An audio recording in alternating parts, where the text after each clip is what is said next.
고양이는 스스로 우리에게 아프다고 말을 하지 못합니다. 그래서 우리가 매일매일 확인하고 건강한지 불편한 것은 없는지 확인을 해봐야만 하는 겁니다. 자, 저는 수의사 윤쌤이고요. 오늘은요, 고양이와 함께 생활하면서 여러분이 집에서 간단하게 내 고양이의 건강 상태를 체크하는 매일매일의 루틴을 한번 알려드려 보도록 하겠습니다. 여러분이 한 이 5분 남짓의 7가지 루틴한 점검에서 조금이라도 이상이 발견된다면요, 가까운 동물병원에 데려가 보시는 것도 좋을 듯 합니다.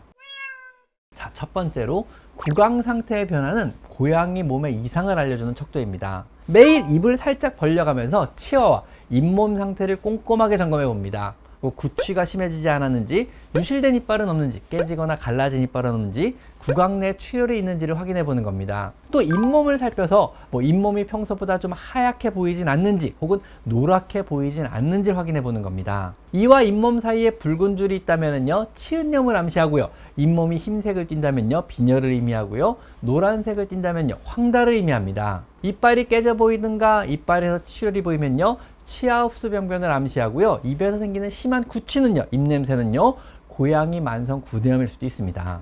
자, 두 번째로 식욕의 변화는요, 고양이 건강에 변화가 생겼음을 암시합니다. 평소 식욕이 왕성하다면요, 일단은 건강한 고양이라고 단정 지셔도 됩니다. 하지만 식사량에 변화가 생겨서 평소보다 식사량이 줄었다면요, 이때부터는 질병을 암시합니다. 아니면 반대로 지나치게 식사량이 갑자기 늘었다면요, 갑상선 기능 항진증 같은 어떤 대사계 문제가 생겼을 수도 있습니다. 혹은 음수량의 변화가 생겨서 갑자기 물 먹는 양이 줄거나 혹은 음수량, 물 먹는 양이 현저히 늘기 시작했다면요, 역시 당뇨병이나 신부전 같은 이런 질병을 암시하기도 합니다.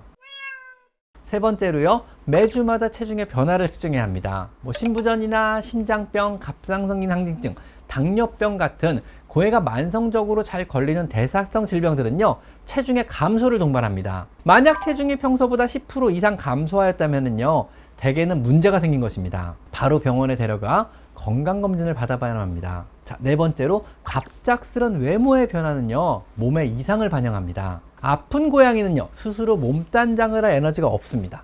열심히 자신의 털을 고르며 자신의 몸을 단장할 여유가 없는 것입니다. 더구나 노령묘의 경우는요, 관절염 등이 심해진요, 관절을 구부리는데 심한 통증이 느껴져서 몸에 여기저기 그루밍을 못하게 됩니다. 통증이나 질병으로 그루밍을 잘 못하는 고양이는요, 털이 푸석푸석해지며 여기저기 털이 엉키게 됩니다. 더구나 통증을 느끼는 부위는요, 심하게 핥거나 오히려 털을 이빨로 뜯어서 뽑아버리기도 합니다. 털이 고르지 못하거나 털에 윤기가 없거나 거칠어지거나 털이 뭉치기 시작하거나 털이 군데군데 탈모가 보인다면요, 어딘가 아프기 시작한 것입니다. 다섯 번째로 배뇨량과 횟수를 매일 체크해야 합니다. 매일 같은 시간에 화장실을 청소하면서 평균적인 소변의 양, 즉 감자의 크기와 개수 정도는 알고 계셔야 합니다. 물을 많이 먹는 것은요, 사실 잘 감지하기가 쉽지 않은데 평소 소변량의 증가는요, 우리가 조금만 신경 쓰면 바로 알 수 있습니다. 소변량이 증가했다는 것은요, 물을 많이 마신다는 것이고요. 이 의미는요, 갑상선 기능 항진증, 당뇨병, 신부전 같은 질병이 진행 중일 가능성이 굉장히 높습니다. 역시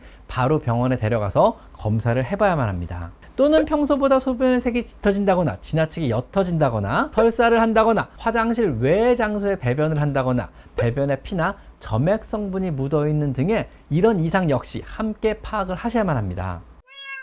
자, 여섯 번째로 평소와 다른 이상 행동을 한다면요, 역시 문제가 생긴 것일 수 있습니다. 고양이는 건강상의 문제가 생기면은요, 평소와 다른 행동상의 변화가 나타나게 됩니다. 아주 작은 사소한 행동의 변화가 때로는 굉장히 큰 질병을 암시하기도 합니다. 고양이는 절대 여러분에게 아프다고 말을 하거나 아프다는 직접적인 표현을 하지 않습니다. 노는 행동의 변화가 생겨서 평소보다 활발히 놀지 않고 귀가한 여러분을 반기는 태도에도 변화가 생긴다거나 평소와 달리 조금 무기력해 보이기도 하고 구석에 숨어서 잘 안 나온다거나 평소보다 잠자는 시간이 늘었다거나 잠을 안 자던 시간에 잠을 더 많이 잔다거나 갑자기 공격적인 행동을 보이고 왠지 조금 더 까탈스러워졌으며 짜증을 잘 낸다거나 갑자기 지나치게 큰 소리로 자주 운다거나 울면서 거실을 배회한다거나 이런 식의 이상을 보인다면요, 반드시 동물병원에 데려가서 자세한 건강검진 한번 받아보는 게 좋습니다. 어딘가 아픈 겁니다. 자, 일곱 번째로요, 숨소리의 변화와 냄새를 확인해 봅니다. 고해가 안정된 상태에서 1분 동안 숨을 몇 번 내쉬는지 세어봅니다. 숨을 한번 들였다가 내쉬는 것이 1회이며 이는 가슴이 한번 오르락 내리락 하고 움직이는 것으로 확인이 가능합니다.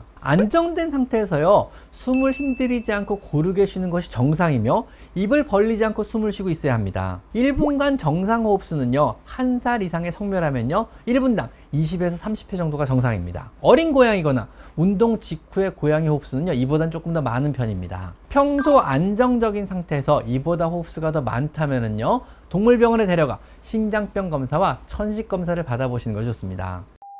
만약 제가요, 고양이에게 단 한마디의 사람 말을 가르칠 수만 있다면은요, 저는 나 아파 이 말을 꼭 가르쳐 보고 싶습니다. 자, 지금까지 저는 수의사 윤쌤이었고요.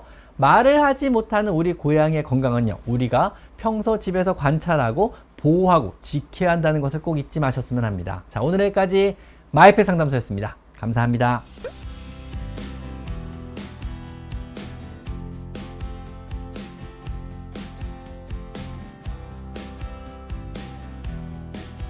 제 채널에서 이곳 스토어를 클릭하시면 제가 추천하는 여러 고양이 용품들을 구입할 수 있습니다. 제가 엄선한 믿을 수 있는 사료와 간식 그리고 용품을 모아놓았으니 참고하시면 많은 도움이 될 것입니다.